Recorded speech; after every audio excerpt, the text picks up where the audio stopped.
நம்ம எல்லாத்துக்குமே ரொம்ப நாள் வாழணும் தாங்க ஆசை. ஆனா நம்ம யாரும் அதுக்கான எந்த வழிமுறையும் ஃபாலோ பண்றது இல்ல. நீங்க அதிக நேரம் உட்கார்பவரா இருந்தா கண்டிப்பா இந்த வீடியோவை ஃபுல்லா பாருங்க. ஒரு நாளைக்கு நீங்க 11 மணி நேரம் உட்கார்ந்துருந்தீங்கன்னா உங்க ஆயுள்ல 40% குறையும்னு ஒரு ரிசர்ச்ல சொல்லியிருக்காங்க.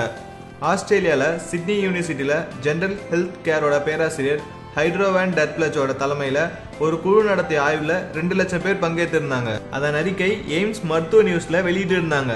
அதுல என்ன சொல்லியிருக்காங்கன்னா, ஒரு நபர் நீண்ட நேரம் உட்காந்துக்கிட்டே இருப்பதனாலதான் பல உடல் பாதிப்பு ஏற்படுதாங்க.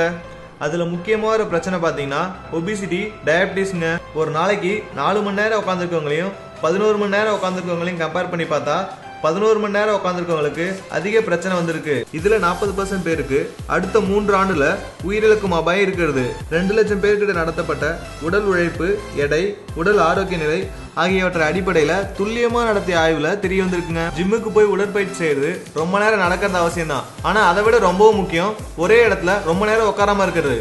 உட்கார்ந்து இருப்பதனால தான் உடல் பாதிப்புகள் ஏற்படுது. அலுவலக நேரத்துல எத்தனை முறை உங்களால எழுந்து நிற்க முடியுமோ குறைஞ்சபட்சம் 20 ல இருந்து 30 முறை எழுந்து நிக்கலாம். அது மட்டும் இல்லாம போன் பேசும்போது நிக்கலாம், லிப்ட்ல போறதுக்கு பதிலா படிக்கட்டுகள்ல நடந்து போலாம், பக்கத்துல இருக்க ஃப்ரெண்ட்ஸை கூட FBல வாட்ஸ்அப்ல சேட் பண்றதுக்கு பதிலா நேர்ல போய் பேசலாம். அப்படி முடியாத பட்சத்துல உட்கார்ற பொசிஷனாவது மாத்தி உட்காருங்க.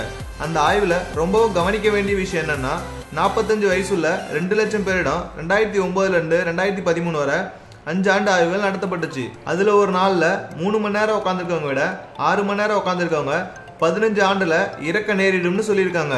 வேலைக்கு போற நேரம் மட்டும் இல்லாம ஓய்வு நேரத்தையும் சேர்த்து ஒரு நாள்ல 90% நேரம் உட்காந்தே செலவிடுறாங்க. இது ரொம்பவும் ஆபத்தானதுங்க.